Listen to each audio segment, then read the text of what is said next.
গাজায় চলমান গণহত্যার বিরুদ্ধে আজ 12ই মার্চ বিশ্বজুড়ে পালিত হচ্ছে global day of action for Gaza. আর এদিন গাজার নির্যাতিত মানুষের পক্ষে বাংলাদেশ থেকে উঠেছে প্রতিবাদের গর্জন। কণ্ঠ মিলিয়েছেন দেশের শীর্ষ ইসলামিক চিন্তাবিদ মাওলানা মিজানুর রহমান আজহারি। ঢাকার এক ইসলামী সমাবেশে আজহারি বলেন, আজ আমাদের কণ্ঠে কণ্ঠ মিলাতে হবে। গাজার মানুষের সাথে আমাদের সকলেরই কণ্ঠে কণ্ঠ মিলাতে হবে। মুসলিম উম্মাহের ওপর এই আঘাত আমাদের সবাইকে নাড়া দেওয়ার কথা।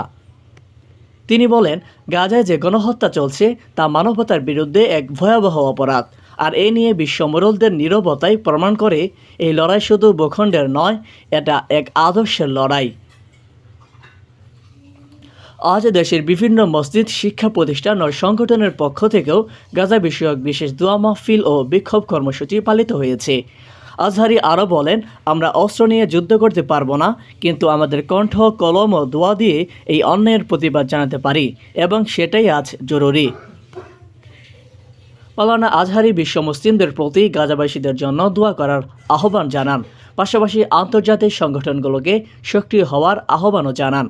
গাজায় শান্তি ফিরিয়ে আনার এই লড়াইয়ে আজ বাংলাদেশেও তার অবস্থান স্পষ্ট করল। আপনারা কি মনে করেন আজহারির মতো ইসলামিক চিন্তাবিদদের ভূমিকা কতটা গুরুত্বপূর্ণ? কমেন্টে জানান আপনার মূল্যবান মতামত। আর ভিডিওটি শেয়ার করে ছড়িয়ে দিন এই মানবতার বার্তা।